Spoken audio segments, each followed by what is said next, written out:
मेरा नाम कारी मुनीर है। मैं अपनी मस्जिद में नमाज के बाद बच्चों को कुरान पाक भी पढ़ाता हूँ। मोहल्ले के सब लोग मुझे कारी साहब कहकर पुकारते हैं। एक रोज जुमे के दिन मैं जुमा की नमाज पढ़कर फारिग हुआ तो एक जवान लड़का जिसकी उम्र 16 साल थी, वो एक 30 साल की औरत को लेकर मस्जिद में आ गया। औरत ने काले रंग का बुर्का पहना हुआ था, मगर उसने अपने चेहरे पर नकाब नहीं किया हुआ था।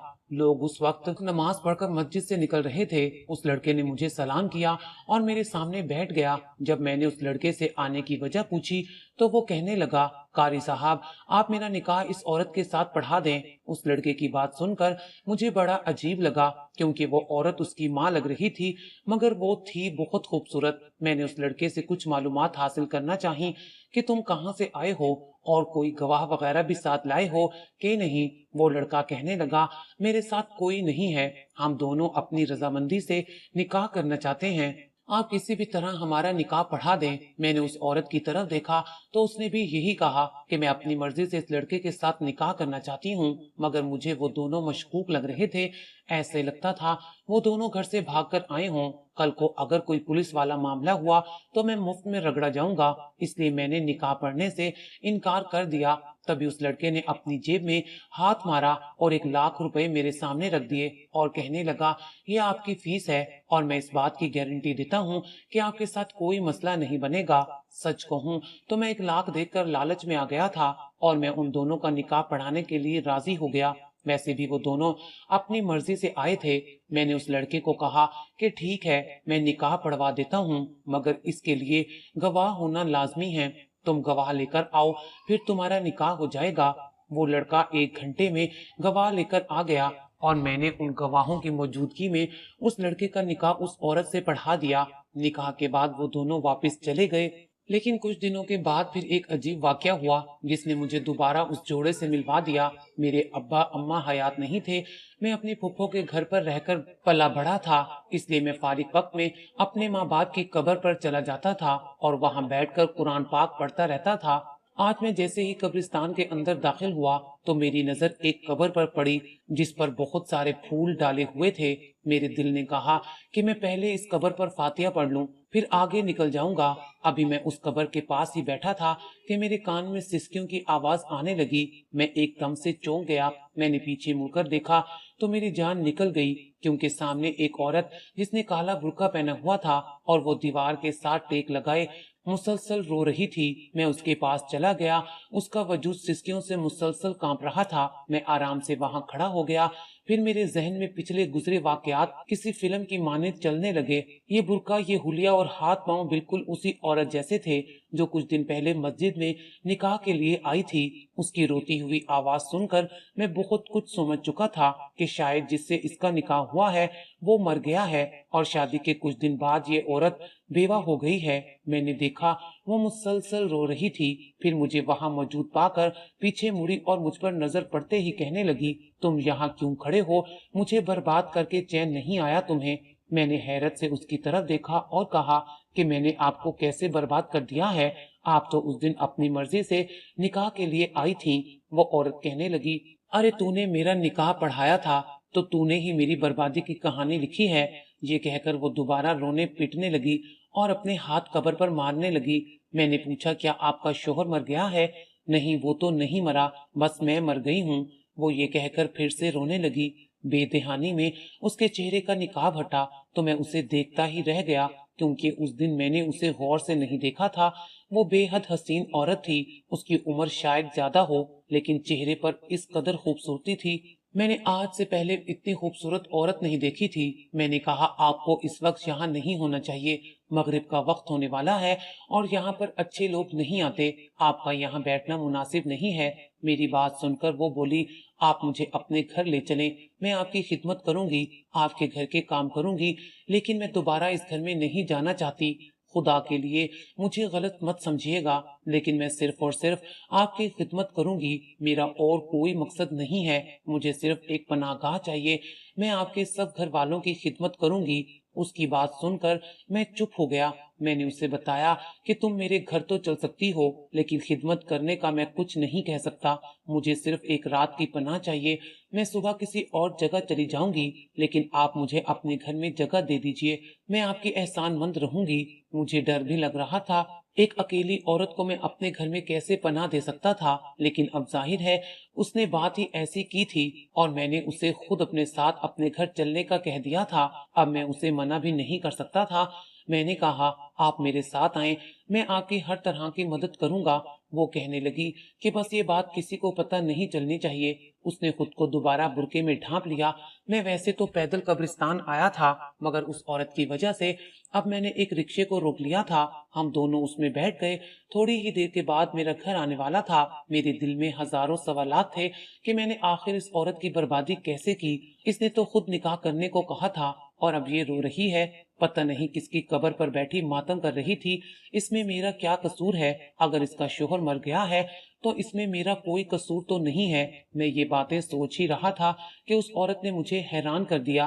कहने लगी कि मेरा शोहर शायद मुझे ढूंढता हुआ आपके पास आएगा, लेकिन खुदा का वास्ता है आप उसे मेरे बारे में कुछ मत बताइएगा। अगर आप मुझे अपने घर में नहीं रखना चाहते तो मैं कहीं और चली जाऊंगी, पर मैं दोबारा इस घर में नहीं जाऊंगी। मैंने बहुत बड़ा गुनाह किया है और उसकी सजा मुझे मिल रही है। मैं उसकी बात पर हैरान रह गया और पूछा कि आपने ऐसा क्या किया कि आपको अल्लाह ताला की तरफ से सजा मिल रही है?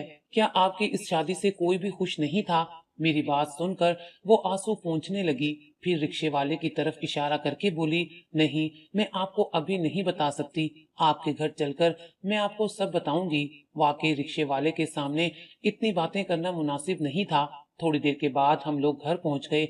मैंने उससे अपने कमरे में बैठने का कहा। मेरे पास एक ही कमरा था और मैं उस घर में अकेला रहता था। मैं बाहर चारपाई पर आकर लेट गया।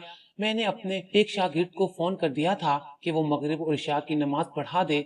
मैं इस औरत की वजह से मस्जिद भी नहीं जा सकता था। वो औरत मेरा खाली घर देखकर डर गई और कहने लगी, क्या आप इस घर में अकेले होते हैं और दूसरा कमरा भी नहीं है? मैंने कहा, नहीं, ये एक ही कमरा है, क्योंकि मेरे माँ बाप नहीं हैं और मैं इस घर में अकेला रहता हूँ। बीवी भी नहीं है, बहन भाई भी नहीं है। इस दुनिया में मेरा कोई भी नहीं है, बस एक ही मैं हूँ। पहले मैं अपने रिश्तेदारों के साथ रहता था, फिर यहाँ आ गया। मेरी बात सुनकर वो थोड़ी परेशान हो गई। मैं पहले ही गुनहगार औरत हूँ। आपका घर भी मेरी वजह से तबाह ना हो जाए, इसलिए मैं सुबह वापस चली जाऊंगी। बस आज रात को मुझे आप यहाँ रहने दें। फिर मुझसे कहने लगी कि मैं आपको खाना पका कर दूंगी। मैंने कहा, अगर आप ये सब कुछ कर सकती हैं तो मैं आपको मोहल्ले के किसी घर में काम पर लगवा दूंगा। आपको अच्छी नौकरी मिल जाएगी, आप अच्छा पैसा भी कमा लेंगी और खुद इस तरह अपना पेट पालने के काबिल भी हो जाएंगी। बिल्कुल ऐसा ही है। अब मैं वापस नहीं जाना चाहती, बल्कि जिस मस्जिद में आप कारी साहब हैं, मैं उसी मस्जिद की सफाई करूंगी ताकि मेरे गुनाह साफ हो जाएं। वो बार बार यही बातें कर रही थी। मुझे उसकी कहानी बहुत दिलचस्प मालूम हो रही थी। इससे पहले कि मैं उससे मजीद बात करता, मेरे घर के दरवाजे पर दस्तक होने लगी। मैं चौंक गया था। मैंने दरवाजा खोला तो सामने मोहल्ले के 3-4 बुजुर्ग खड़े हुए थे। मैं उन्हें देखकर समझ गया कि ये क्यों आए हैं। मैंने उनसे आने की वजह पूछी तो वो कहने लगे, देखें कारी साहब, हम आपकी बहुत इज्जत करते हैं, मगर ये शरीफों का मोहल्ला है। हम यहाँ पर बहनों बेटियों वाले हैं और आप यहाँ अकेले रहते हैं। आप हमारी मस्जिद के इमाम हैं। हमने आपको रहने के लिए इस मोहल्ले में एक मकान भी लेकर दिया, वरना हम अकेले लड़कों को इस तरह में मोहल्ले में रहने नहीं देते। लेकिन आज जो आपने हरकत की है वो नाकाबिले माफी है। आप अपने साथ किसी औरत को लेकर आए हैं। हमें आपके पड़ोसी ने बताया है कि मगरिब के वक्त आप एक औरत को लेकर अपने घर में दाखिल हुए हैं। अब वो औरत या तो हमारे घर में रहेगी या आप उसे यहाँ से भेज दो। हमारे मोहल्ले में सब शरीफ लोग रहते हैं। मैं उम्मीद करता हूँ कि आप भी हमारा भरपूर साथ देंगे और उस औरत को हमारे हवाले कर देंगे। सब मोहल्ले वाले मुझ पर इल्जाम लगा रहे थे, मगर मैंने उनकी बात सुनकर जरा भी बुरा नहीं मनाया था। मैंने कहा, आपने तो मेरी मुश्किल हल कर दी है। दरअसल ये एक मजबूर, गरीब और लाचार औरत है, जिसे मैं बड़ी मुश्किल से और बड़ी मजबूरी में अपने घर लेकर आया था। अगर आप इन्हें अपने घर में रख सकते हैं तो रख लीजिए, मुझे इनसे कोई गर्ज नहीं है। ये उम्र में भी मुझसे बड़ी हैं और कुछ दिन पहले मैंने इनका निकाह एक लड़के से पढ़ाया था। मैं बहुत ही शुक्रगुजार हूँ आपका कि आपने मेरी इस मजबूरी को समझा। मेरी बात सुनकर वो बुजुर्ग लोग खुश हो गए, कहने लगे कि ठीक है, आप इस खातून को हमारे घर भेज दें, ये मेरी बड़ी बहन के घर रह लेंगी। कारी साहब, आप बहुत अच्छे इंसान हैं, हम आपकी इस शराफत के कायल हो गए हैं। ये बात सुनकर मुझे तो कोई मसला नहीं था, लेकिन उस बुजुर्ग ने ये सारी बातें बोलकर उस औरत को परेशान कर दिया था। मैंने जाकर उससे माजरत की और कहा कि मोहल्ले वालों की नजर में ये सब ठीक नहीं है, आपको इन लोगों के साथ जाना होगा। वो बड़ी बेदिली से उठी और उनके साथ चली गई। उसने मुझसे कोई गिला शिकवा नहीं किया था, लेकिन मुझे उसका एहसास था। अगली सुबह मोहल्ले वालों को पता चल गया था कि मैं उस औरत को गलत मकसद के लिए अपने घर नहीं लाया था, बल्कि ये खुद मजबूर औरत यहाँ पर रहने के लिए आई थी। मोहल्ले के बुजुर्गों ने कहा कि कारी साहब, हम आपसे माजरत करते हैं कि हमने आपका दिल दुखाया है, और अब हम चाहते हैं कि आप इस औरत को दारुल अमान छोड़ आए। वहाँ कानूनी मामलात होते हैं, ये औरत वहाँ पर बिल्कुल महफूज रहेगी। मैंने अब भी कोई इतराज नहीं किया था, क्योंकि मैंने जो कहा है वो सच ही है।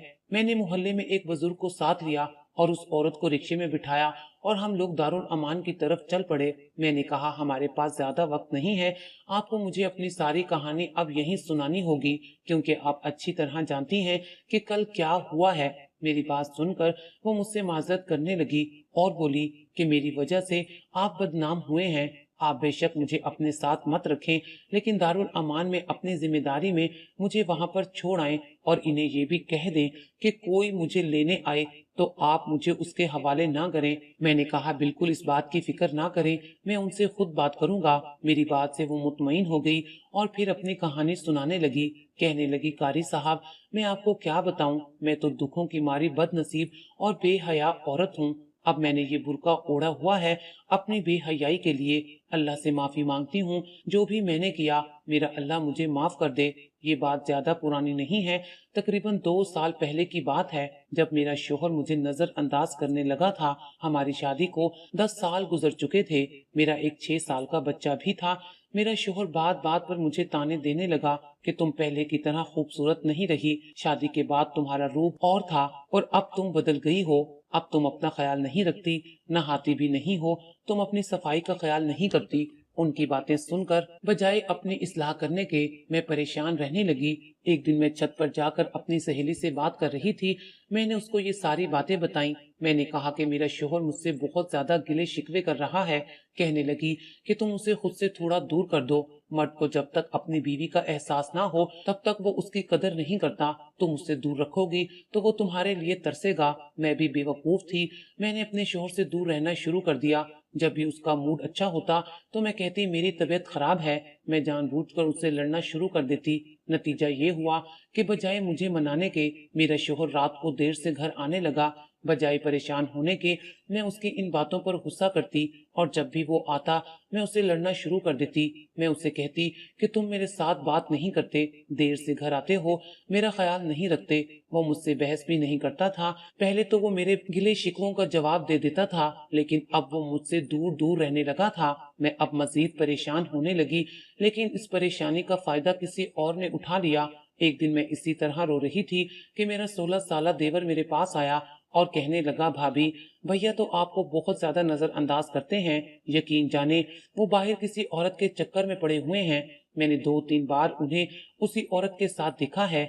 अब मैं ये नहीं जानता कि वो उसे मोटरसाइकिल पर बिठाकर कहाँ ले जाते हैं। देवर की ये बात सुनकर मेरे तो तन बदन में आग लग गई। बजाय मुझे मनाने और मुझसे सुलह करने के वो दूसरी औरतों के चक्कर में पड़ गए थे। कितनी बुरी बात है।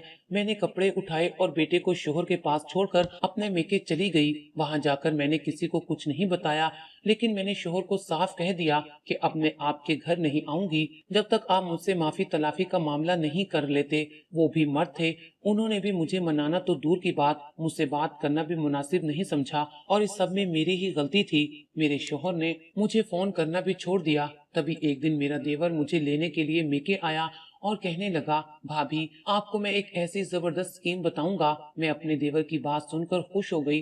मुझे लगा वो मेरे शोहर से मेरी सुलह करवाएगा। कहने लगा कि आप उनमें रुकावट का जज्बा पैदा करें, ऐसा होगा तो वो आपकी कदर करेंगे। आप भैया के सामने मुझसे बातें करें, नए कपड़े पहनकर मेरे कमरे में आ जाएं ताकि भैया को आपकी कमी फील हो। देवर की बात सुनकर पहले तो मुझे बुरा लगा, फिर उसने मुझे बताया कि भाभी, ऐसे करने से सब सही हो जाएगा। मैंने अपने देवर के कहने पर जो जो उसने कहा मैं करती गई। एक दिन मेरे शोहर के घर आने का वक्त था। मैं तैयार होकर अपने देवर के साथ बैठकर चाय पीने लगी। मेरा शोहर घर आया तो मैंने दरवाजे को खुद ही खुला छोड़ दिया ताकि वो अंदर आकर देखे कि हम दोनों आपस में बैठे खुशगपियां कर रहे हैं। बस फिर क्या था, मेरे शोहर ने जब ये मंजर देखा तो आग बगोला हो गया। उसने आकर अपने छोटे भाई को मारने की कोशिश की। दोनों भाइयों में उस वक्त लड़ाई शुरू हो गई। छोटे भाई ने बड़े भाई को इतनी जोर से मारा कि वो मौके पर ही दम तोड़ गया। मैं ये सारा मंजर देखकर तड़प गई। सोचा नहीं था कि ये हो सकता है। मेरे जहन में कुछ नहीं आ रहा था। मेरा जहन गनूदगी में डूब रहा था। फिर पता नहीं कैसे 4 महीने गुजर गए।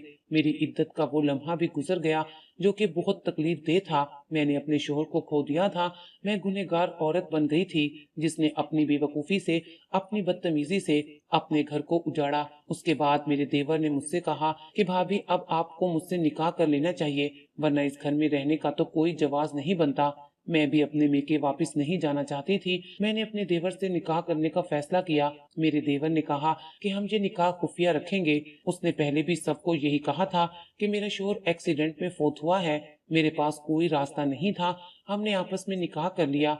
मैं उसकी बात सुनकर हैरान हो गई थी। वो अपने निकाह को कभी भी लोगों के सामने लाना नहीं चाहता था, लेकिन इससे पहले कि मैं उसके साथ शादी करके खुश रहती, जिस दिन मैंने उसके साथ निकाह किया था, मुझे उसकी शक्ल में एक अजीब सी शैतानी मखलूक नजर आने लगी। मुझसे बहुत बड़ा गुनाह हो गया था और मेरे देवर ने मुझे पाने के लिए ये सब किया था। देवर की से ही मुझ पर बुरी नजर थी। मैं उस दिन देवर के घर से भाग आई थी। वो भी मेरे पीछे भागा था, लेकिन मैं समझ गई थी कि मेरे रब का आजाब है मुझ पर, जिसने मेरा चैन छीन लिया है। बस इसी बात से दिल बर्दाश्ता होकर मैं घर से बाहर निकली। मैं सड़क पर भाग रही थी और देवर मेरे पीछे था। तभी सड़क पर भागते हुए वो ट्रक के नीचे आ गया और उसकी मौत हो गई और मैं भागकर कब्रिस्तान आ गई। मैं बहुत डर गई थी। मैंने आपको झूठ कहा था कि वो जिंदा है। मेरा शोहर और मेरा देवर दोनों ही मर चुके हैं और अब मेरी बारी है।